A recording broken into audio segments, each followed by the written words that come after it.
What's going on, dude? What's going on, man? Not much. I didn't know that you could only go on live on your phone. Uh, so I'm gonna be up front. This is the first one I've done, so I didn't know either. Yeah. So I'm sitting here on my laptop wondering why it's not working, and then yeah. So now I'm here because it said when I put it on my laptop, it said you can't use your laptop for live. You can only use your mobile device. Well, and I also didn't know that it wasn't gonna like wait to add you. So I'm sitting there. That's why I text you. I was like, it's not. It's like, is he joining? And I was like, then I was like, all right. I was like, I'll try go live and see what. And so here we are. But Yeah. Yep. anyway, learning as I go. So, hey, everybody, welcome to the Saddle Cartel Podcast. I'm hijacking it this week from John. So, Secretary of Defense, aka Trevor. We're here with Drew Eink from bullpathgear.com. So, Bullpath. Actually, I do got. So this is the saddle that is going to be donated by Drew. So Hmm. appreciate you, man. Thank you, and appreciate you coming Absolutely. on, man. I appreciate it, man. Thank you for having me. So hey, so real quick, just maybe just I know John had you on last year, but there's a lot of new Mhm. people. So just maybe just a little bit about yourself. You're from Ohio, right? Yep. So yeah, I'm from Ohio. First, let me ask: is my audio fine? Like, can are you hearing yourself talk at all on your No, end? we're good. We're good, Okay. man. Okay. Good. Yep. Perfect. So yeah, I'm from Central Ohio. Born and raised in Mansfield, Ohio, specifically, and uh, just grew up basically just like any other normal kid, kind of on the poverty side of things.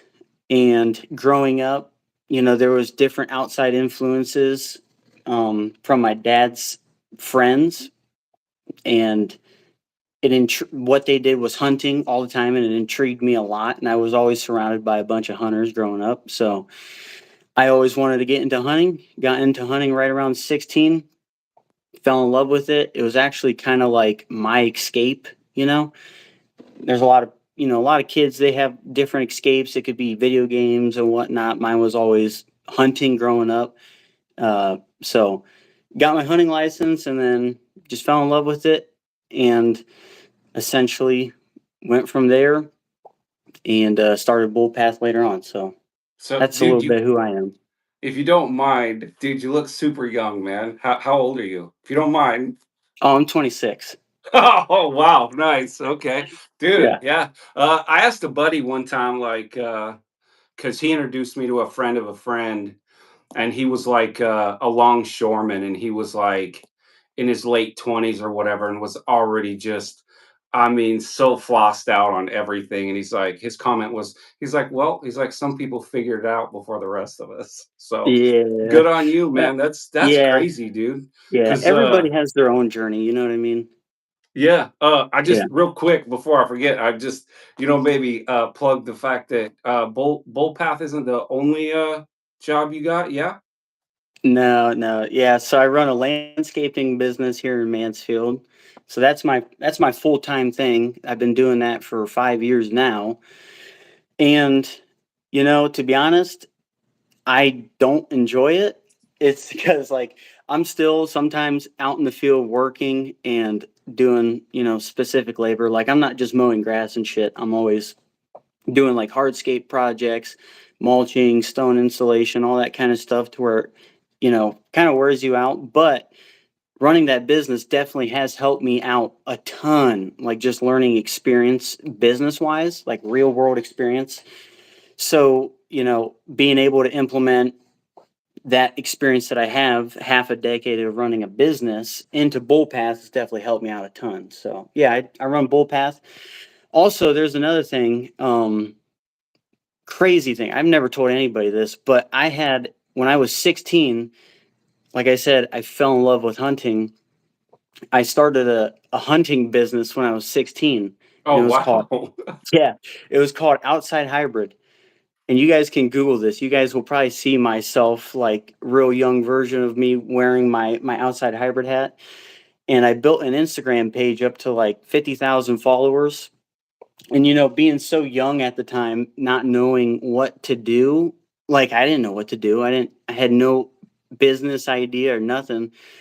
I didn't know what to do, and I basically sold that Instagram page off. And yeah, I always wanted to run something along the lines of like hunting. So Nice.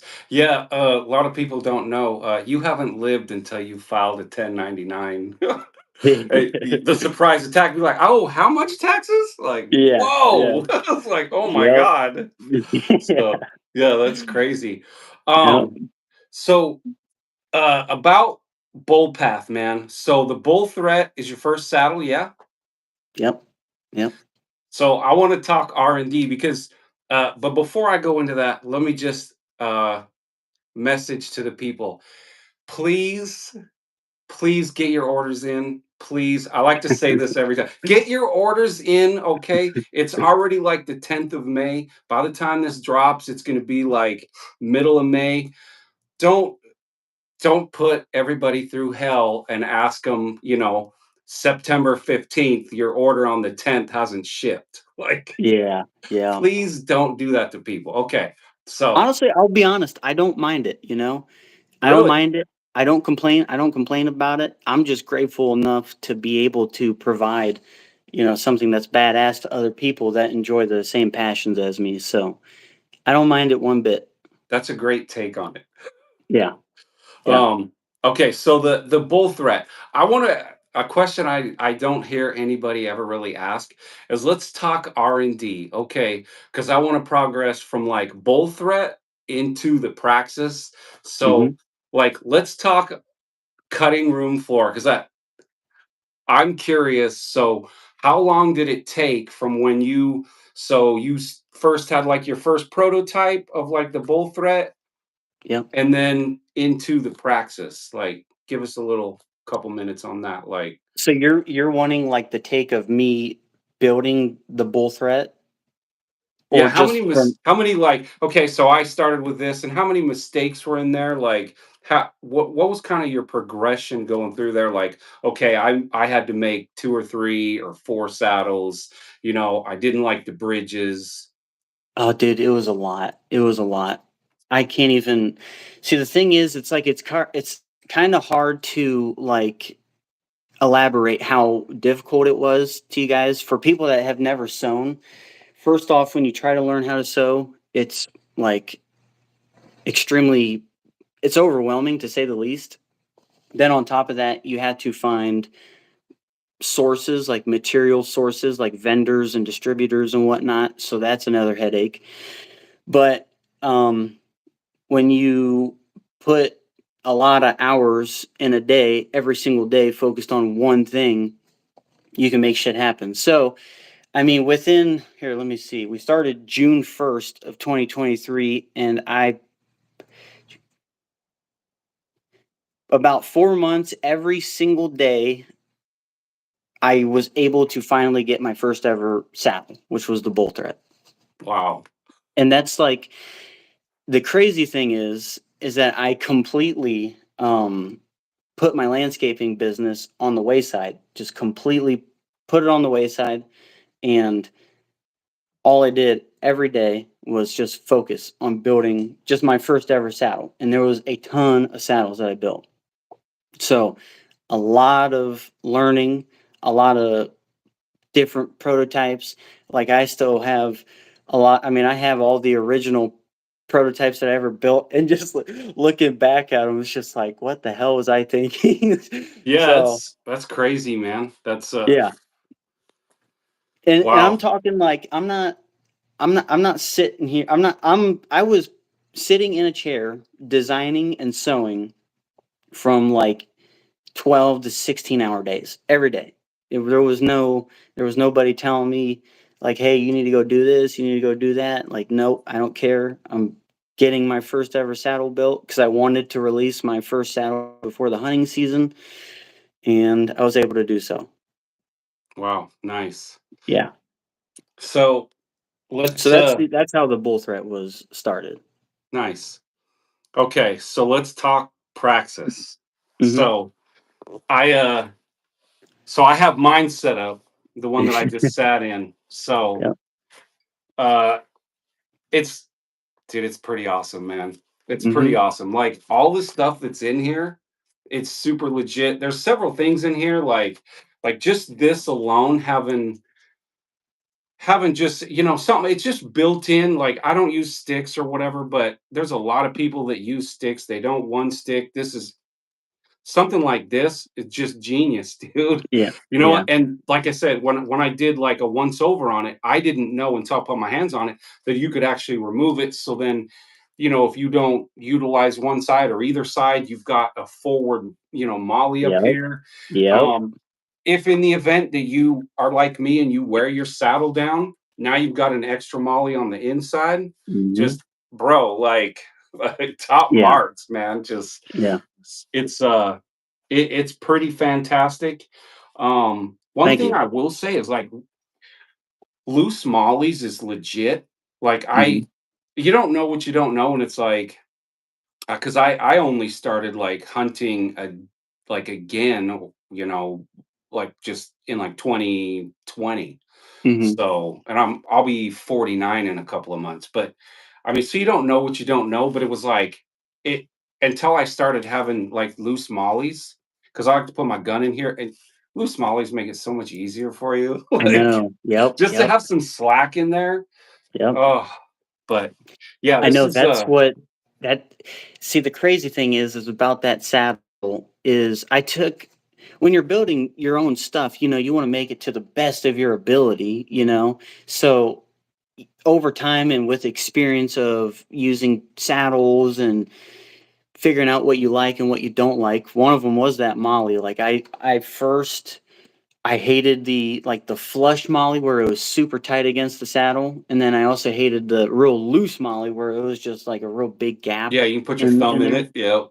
Yeah, I just like that sweet spot in between, so that's what we implemented there. More R&D.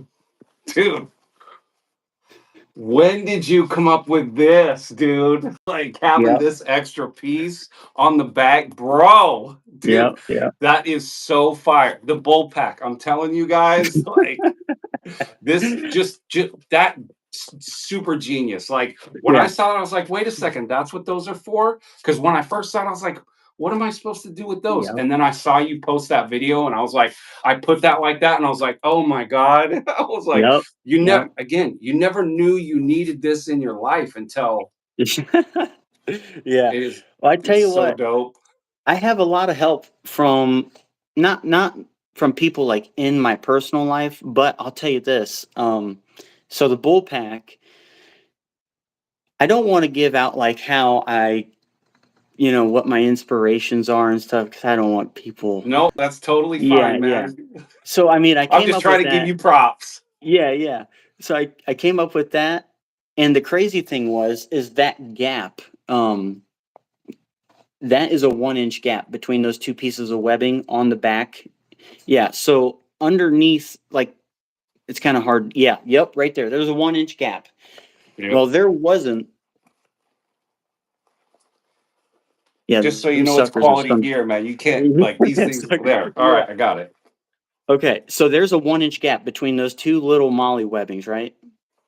Yep, right there. So Okay. everybody So can see. originally, yes, originally there wasn't a 1 inch molly or a 1 inch gap. So it made it harder if somebody wanted to hang that bull pack on the bottom row of molly. You couldn't do it because those two pieces of molly are too close were too close together. And I had this guy named Trevor Boyd. He's on Instagram. He's a Canadian, Good and strong name. yeah, I gave it. I think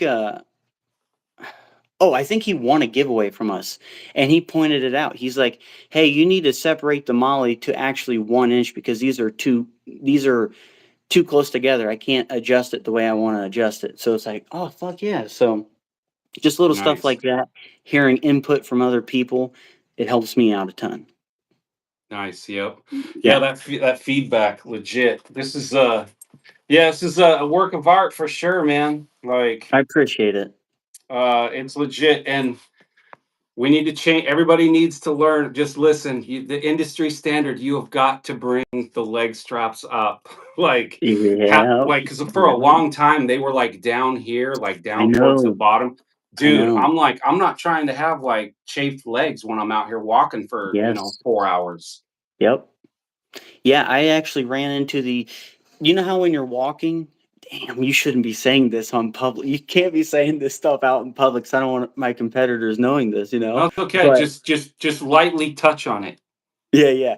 Well, you know how, like, if you walk with a certain saddle and those leg loops or the leg straps are a little too low, it feels like you're getting your legs snagged on that That's what I'm strap. saying. Yeah. Yep. Yes. Yep. Yeah, so that's why we raised it up. Which leads me to my next thing, dude. Crazy. Just adding this little piece, huge. Yep. So just, I mean, Keeps everything locked in, so and if yep. you want to remove those leg straps, you definitely can, but that little piece just keeps We everything don't locked suggest in. it though. Yeah, yeah, no, Safety no, first. we don't suggest it. But for me personally, I sometimes actually, I'd say about 90% of the time I run no leg straps. Wow. That's Yeah, just with the one stick, man, I just well, and funny thing is I'm terrified of heights, which is yeah, really crazy. yeah. Like if you were to put me on the roof of my place, like I would be frozen at the just Yeah, right at the top. I wouldn't. yeah, I'd be like, I can't do it. yep. But I mean, it's like when I was in Virginia with John and Joe, it was like, dude, I was 40. I didn't have enough rappel rope. I had to move it down when I Mhm. was one day with John, and I was like, dude, I was like, I don't.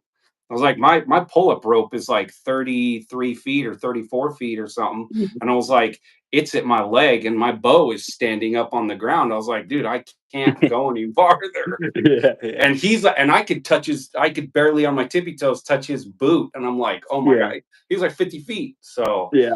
but Well, that's the man, beauty. Once you get, like see, that's what's awesome about saddle hunting is because, like, you feel for me personally, I feel so safe. Like, there's no way unless something catastrophic happened, there's no way I'm gonna die. And when you get accustomed to your own gear and you know it like the back of your hand, you feel, I don't know, for me personally, I feel just so safe, and I don't ever get afraid going up in trees with a saddle, which yeah, is that's what's like I said, being terrified of heights. But it's like for some reason, it's like, you know, having a saddle, being in a saddle is like it was like I had sticks and it was like I climbed up. So this is like early 2022 when I got my first saddle and I had a set of hawk sticks. Ugh, God, mhm. garbage. Yeah. And Yeah. oh man. And so it was like I climbed up them the first time and I was like, there's got to be an easier way. I was like, this is great because I've had both my ACLs repaired, and I was like, there's got to be a better way. And then it Mhm. was like I saw somebody one stick, but they used like a quick link, but they had just instead of having the one with the The that you can screw. screw down, Yeah. Yeah. they had the quick link that you pinch together. They had just opened it and left a gap and put that around the tree. And I was like, Huh. that's hella sketch. But Yeah, I was, "What in the world?" and I don't know about that. they were using it with Oplux too. So I was like, oh, Oh, skinny little wow. ropes. I was like, but they were doing it. I was like, okay, that's gotta work. So then I converted one of those hawk sticks into like a Like a one one stick, and it stick? was like, Yeah. yeah, within the first like 2 3 weeks, I was like, because I'm not a mechanic or nothing. So I Yeah. spent all my time doing wrestling and martial arts and stuff like that. So it was like, I didn't even have like any tools. I didn't even have like my drill broke and that was it. So it was like, Mhm. I was like, how do I do this? And magic of YouTube. But No um kidding. yeah. So the I really super appreciate the donation of the Praxis Saddleman for our men's mental health Yeah. fundraiser. Super stoked. So this one hasn't been sat in everybody. Like I try not to sit in the saddles. Yeah. So that's why I bought my own. Um, Yeah. yeah, totally worth it. Oh, it's legit, man. My saddle collection's growing pretty quick. So Well, how Really, let me ask you this. yeah. How do we compare to other people? What would you say? Uh, I mean, single panel, split panel, like two panel. I've never tried like a two panel saddle. When I Mhm, first was looking, um, like 3, 4 years ago, I was looking at a two panel, one of the major ones, and I ended up getting, a single panel. And that's why when I made the comment about the belt line, because mhm, theirs is like this thick and it just tears mhm, you up. So I would say comparison, like single panel wise, most comfortable one I've sat in. I do because I'm kind of a fat kid. I like a little more arch. I would like I even said, on my video. I mean, if I sat because I was up there 2.5 hours, totally fine. If I was going to sit probably 5, 6 hours just in case, I'd probably have a back band. But again, mhm, I'm almost 50, so um, I gave you guys like honestly like an A-. So mhm. which it's legit. Like I said, it's super legit. All the extra innovations, man. Um, just I appreciate it. super stoked, dude. Like I said, I can only imagine you're gonna have a bunch of other stuff coming out. But everything I've seen so far is legit, man. Keep innovating, dude. Dude, I appreciate it. Yeah, yeah. dude, just well, you gotta remember, please, even anybody that's listening, if there's any improvements, do not be afraid to tell me, okay? The worst thing I can say is "fuck you." So, and just The tell if there's like little micro adjustments, if there's little stuff that you want to see here or there, just let me know. Yeah, the only thing I did, but it's like, wet and rainy here and stuff, and so I have like the fanatic outfit Mhm. from like Sitka, and it's super thick. All I Yep. did was add a stretch cord to the back piece because I Yep. can't reach. Mhm. So I just flipped that up and boom. So, but that's a size thing. When it's warm out, it's totally fine. But I mean, Yeah. I can tell you. Oh shoot, that's something I meant to do. Is because before I did that, what I Mhm. switched to is I got a super oversized carabiner. Mhm. And so that actually I've installed on my saddle right here. Yep. So I don't have to try to zip up the pouches. So I've Yep. just taken my rope and just clip it in there and then just Yep. dip out. Yep. So, but once I added that, then I was just like, so Good. yeah, it's pretty sweet. Favorite gadget, man. I pulled mine out right before the call. It's so I don't know if you picked one out or whatever. I mean, for me, it's super cheap and it's just this gravity hook. It's not great. You can't like set it down on stuff and it picks it up. Mhm. But I'll tell you what, like this thing, I mean, the jaws will open. So I think if I had to like lower something down to somebody or something, Yeah. like it would, lock onto it and they could open it up. But I've Oh. used it one time. I just clip it on, use the little carabiner off of my pull down rope. Yep. I only needed it one time, but dude, like my Gore-Tex jacket fell and hit the ground, and I was like, Ooh. I get it, and it was like first try, boom. I was like, boom, and I was like, I Yep. pulled it right up, and I was like, it was Thank you, worth the Lord. 12.95, and I was like, it already paid off because it was Yeah. already raining, and I was like, oh man, Pacific Northwest, man, it's constantly like Oh, we pretty much don't see the sun from about October to probably up until like maybe end of March, first part of April. Like if you see the sun 8 to 10 times, that's a good year. Like wow. it's yep. They That's the crazy. sparkling yep. I can't believe, like, doesn't that, like, make you guys depressed or anything? Yeah, man. Yeah, it's Oh super my god. depressing. Yeah. Yeah, and don't you guys get, like, a lot of rain and stuff? Yeah, well, see, I lived in Texas for a while, and it doesn't rain like Texas. What it does is it just drizzles. Like Yeah. it'll just be a light downpour for like 4 days straight. Man, oh man, Oh that would yeah, kind of suck. dude, it does, man. But then the summers are usually pretty nice. Like most of my year is, I would say, probably 80% of the temperatures up here is probably somewhere between like 45 and 65. Like Wow. like it'll be 60 degrees for like 2 weeks straight. Just Yeah. Yeah. but on the flip side is the one time, like out here, like most people don't even have AC. So a couple weeks a year it'll be like 95, 100 degrees and you're just pouring sweat. I just got a window mount last year because I was like, Yeah. I'm too old for this. So I was Yeah. like, I'm just getting it. So, and it Yeah. was it was awesome because it was like 100 degrees like every day for like high 90s, and it was like 72 in my living room, and I was like, this was worth $200. Yeah. Just chilling. Just chilling. Yeah, yeah, super. But So anyways, you asked what my favorite gadget was. yeah, man. Gadget. See, the thing was, I was kind of confused on what you meant by gadget because I don't really carry like gadgets too much. I'm a minimalist type of person. I don't like carrying extra stuff into the Mm, woods. But I would say probably my favorite tool is, man, I wish I had it on me. Um, you ever heard of Opinel, the knife brand? Opinel. mm, It's uh-uh. like a it's like a France type of knife, like a French kind of knife or whatever.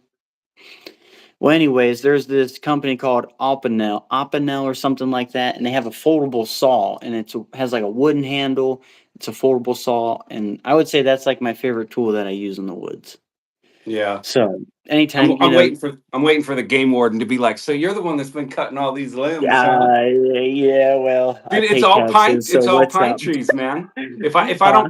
don't cut the dead limbs off, like Exactly. you can't even you can't because the canopy's so tight out here. Yes. Same here. Um, yeah, it's like the max I usually ever get is probably 20 feet, and that's if I've pre-limbed a tree. Like Hmm. you just Yep. Yeah, and I'm not cutting like actual healthy big limbs or anything yeah, like that. If there's I cut the little dead ones. Yep. Yeah, if there's little suckers that are annoying or, the dead ones or whatever, then yeah, I'm cutting those. But the healthy limbs, no, I'm not touching Yep. those. Yeah, But yeah, it's that's my favorite gadget right there is that foldable saw. nice. Yeah, I got a cheap one that I got, I think it was like $12, but I mean it works, but I'm telling you, you got to get that Opinel one because I've used the piss out of it. I've dropped it, everything, and that thing still cuts like butter. I think it's a pull saw to where you pull the saw to cut. It's not like a mm, push or anything. So it's just super smooth and nice, and it's super compact. It actually fits perfectly right in the front pouch of the bullpack, which I do it all the time. oh, perfect. Yeah, so Just that's my don't favorite gadget. what are we talking dollar wise? Because I just bought my first Benchmade and I can't even take it out of the box. No, I think it's literally 20 or $30. Oh, yeah. Well, I might just get one just because. It's awesome. Yeah, totally worth it. And you said you got a Benchmade? Yeah, I got my first one. Yeah. It's pretty sweet. I mean, it's got like a fold out like uh gut hook on it and stuff. But Mhm. it's like I You don't took it even wanna out. use it. Yeah, I took it out like a couple times, and it's like I got the one that's got like it's got like the wood grain on it and stuff too. And Yeah. I was like, I'm gonna drop this because I have tile floors. I was like, I'm gonna drop this and crack it and just hate myself. So I Mhm. took it out and sharpened it. I mean, it's still in like its little baggie inside the box, and I was like, I don't even know why I got this. I know, that's what sucks. It's when you buy stuff like that, you don't even wanna use it because 1, it's expensive, and 2, it's so nice. You Yep. don't even wanna mess with it or anything. That's why I try not to buy, like, real expensive knives, but I did the same. I got the Benchmade, 940 Osborne. Nice. Yeah, I just bought this thing probably, I think, last week or so. and Yeah, that thing spendy, was but like yeah, 200 it's something. super nice. I mean, it's super nice, but yeah, that the price point, I was just like, wow, am I really doing this? But they Cabela's gets me, man, because it's like I got that, they send you that incremental like coupon, and it's like I Hmm. always tell people all the time, I was like, use that, and then put it on your card, and then it's like free layaway. Yeah, yeah. I So know, they man. get Those, me with that, and I was like, yeah, oh, yes, those retail stores, man. They, we have a place called Fin Feather and Fur here in Ohio, and that's in my opinion, it's better than Cabela's because it doesn't have as many options, but it has higher quality stuff. And every time you nice. walk in there, it's game over. You're going to be spending money there. It sucks every time, every single time. Yeah, it's out here. It's like, because it's like I keep hearing people talk about like, oh, I just wear Walmart camo, and I'm like, yeah, none of our stores do that. You have to go to something like that or order it online. They don't carry it here. So I mean, even like our Bass Pro doesn't carry. I mean, they carry like their own brand, but I mean, I wear Sitka or Origin. So, Yeah. Yep. but You one also thing, you have different demands, if it's raining all the time and it's drizzling, yeah, there yeah, ain't no way I'm wearing Walmart camo. no, no. It's like that'd be miserable. Oh yeah, dude. It was. I didn't. The first couple seasons, man, I didn't, because I went from not even having a compound bow to like hunting, and it was like, so I didn't have outdoor gear. So it was like I didn't do a lot of late season hunting. So it was like I went from Mhm. zero to $20,000 in a heartbeat. Yeah, But I that's wish I bad. would. Yeah, I wish I would have discovered, like Saddle Cartel and stuff. A couple years before I did, I wouldn't.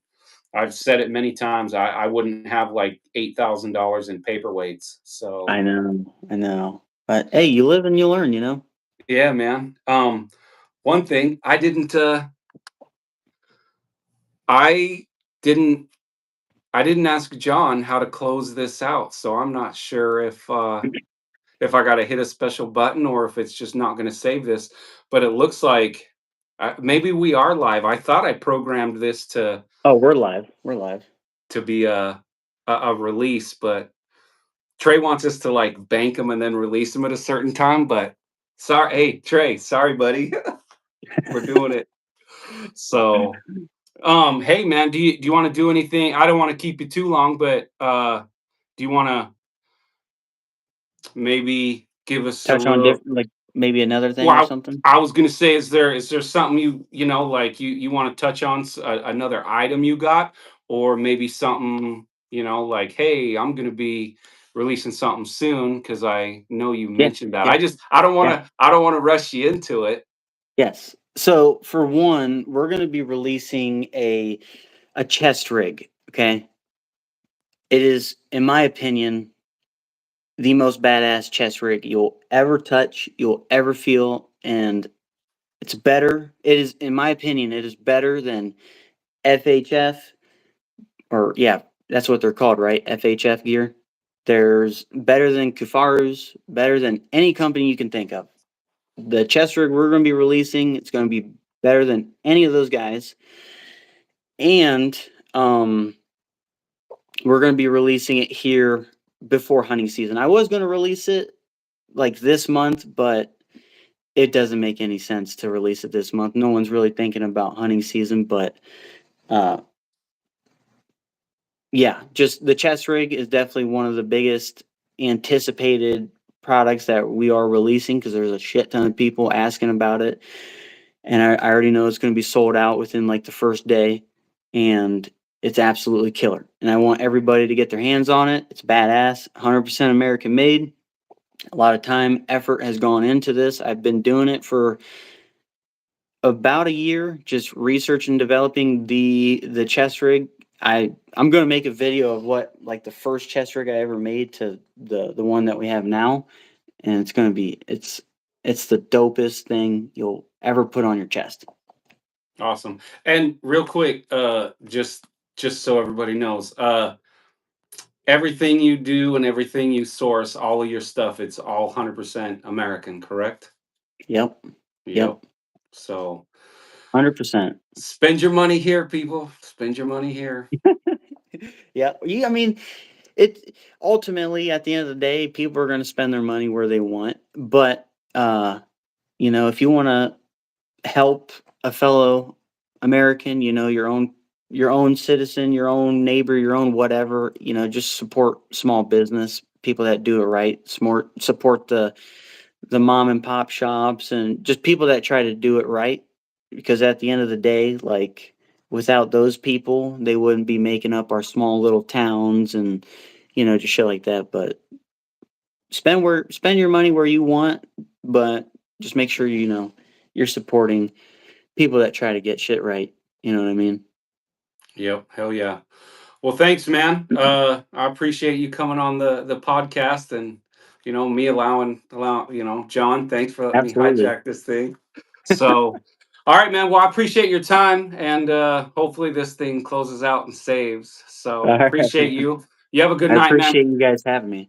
Thank you. Thanks for coming on, and thanks for donating to the Men's Mental Health fundraiser. Have a good one, dude. Absolutely. You too, man.